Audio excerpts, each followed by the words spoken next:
ब्याजी भजन कर भाव होई दिल से लगाव होई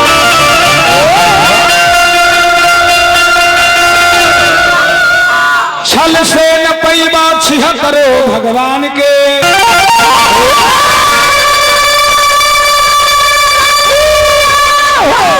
शौक जब ईमान हुई धर्म पर ध्यान हुई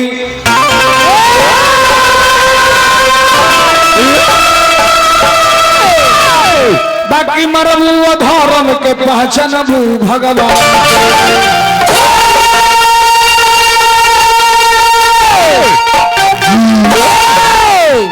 बड़ा गोशेत्र गाना गवने लगनिया में नयका मर्दा मनबे कर दोगे आ तोरा छोड़ कर जब ही हमारा छोड़ कर जब ही तोरा पिलुआ फरबे कर दो अरे अच्छा बताइए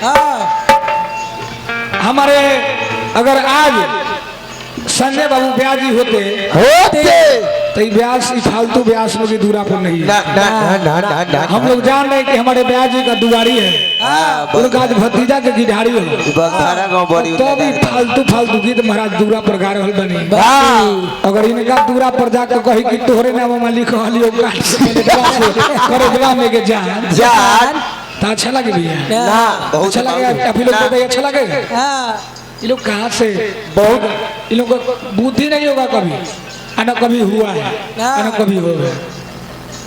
क्या गाना चाहिए से हो बुद्धि नहीं है ऐसे भजन के भाव रहे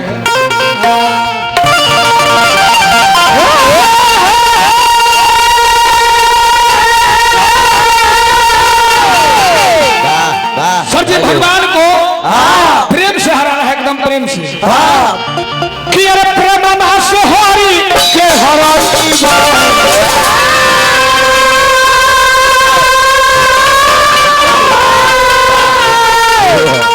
कह रहे थे कि दूल्हा के पापा नहीं आ रहे हैं तो दूल्हा के दूल्हा नहीं आ रहे हैं तो प्रेम से बोलाइएगा तब ना आएंगे तो बुद्धि है नहीं माथा बुद्धि तमरुद्धि पर चढ़ल है कि दुआरी पर कौन गीत गाना चाहिए नहीं गाना चाहिए किसका दुआरी है क्या हम गा रहे हैं कौन उपलक्ष्य में आए हैं महाराज लगता है कि छठ पर्व में हमारा से दुगोला गाए थे लगता है कि छठ पर्व के बाद दूसरा बार प्रोग्राम गा रहे हैं लेदार गाँव ऐसा गाँव की फिर मौका मिली 2022 के छठ पर्व में अब बताइए कि हमारे बैंजू वादक नाल वादक कितना सुंदर बजा रहे हैं झाल वादक कितना सुंदर बजा रहे हैं उगाएंगे तब ना बजाएंगे भैया वही छगाई टाइम अगर बैठ जाएगी तो हल्का मजा के छोड़ दी प्रेम सोहारी के और का फरमाना है प्रेम से तब न प्रभु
ब्याजी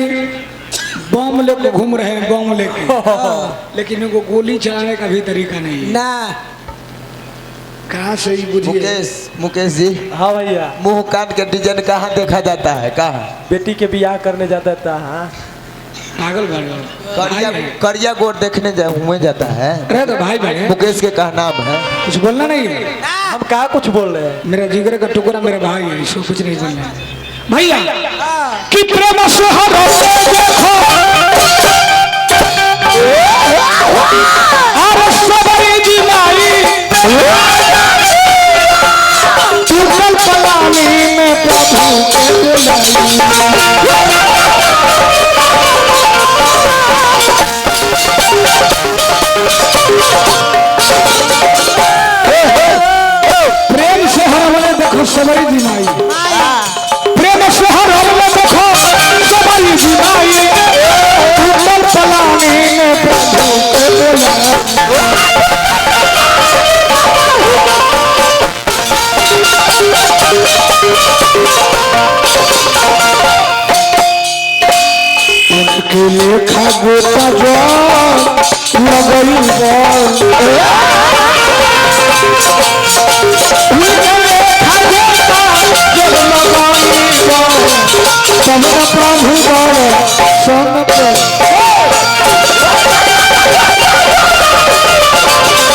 आपको तो हम कुछ बोलबो नहीं करेंगे ना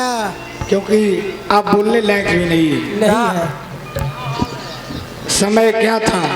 गाना क्या चाहिए, कितना देर गाना चाहिए, भी अकेले ही। चलिए भैया क्या था उधर पहुंचल बा वही जा एने भोले शंकर जी हाँ के देवता कौन हाँ जी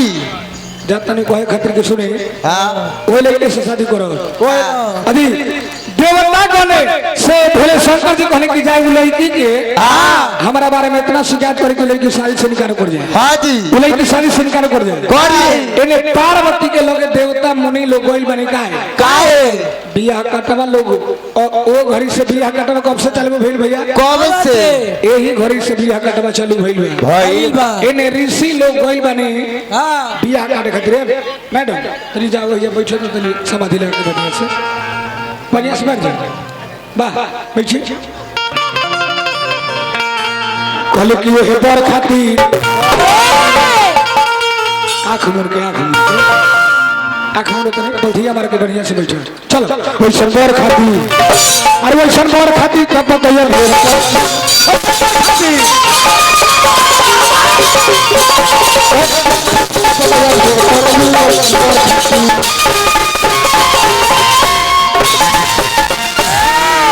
करा के घर में दुआ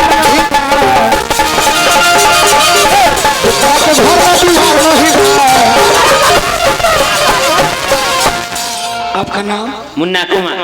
अभी मुन्ना नहीं है हल्का देर के लिए भोले शंकर जी व्यास जी के चुनना दे दीजिए 5 मिनट खाली टाइम दीजिए हल्का देर के लिए व्यास जी आपको 5 मिनट टाइम देंगे खाली चुनना बस एकदम हल्का देर के लिए खाली अरे जे करा के घर छोड़ी दूसरे हार नहीं बर खाती बर खाती तो पता चल है कैसे बर खाती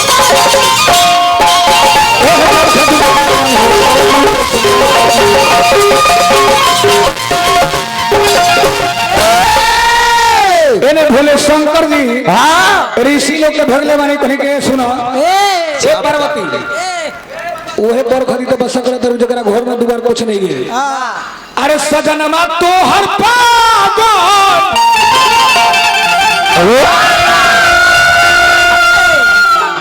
अरे बलमवा तोहर पागल रजा जी तोहर पागल बनिए राजा जी तोहर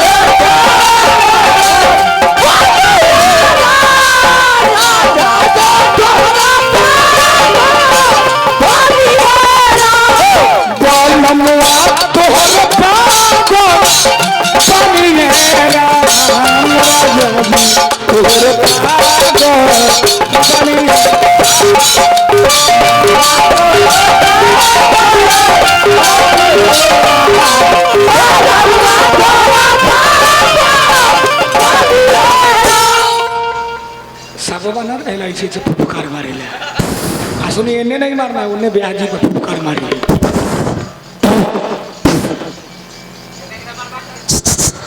मारे ले कल की हई पगल राजा पिए संग यौनी राजा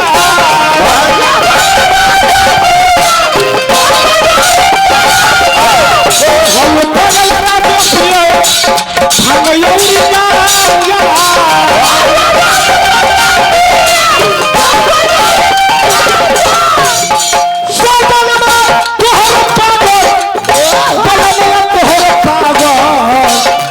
जी तोहरे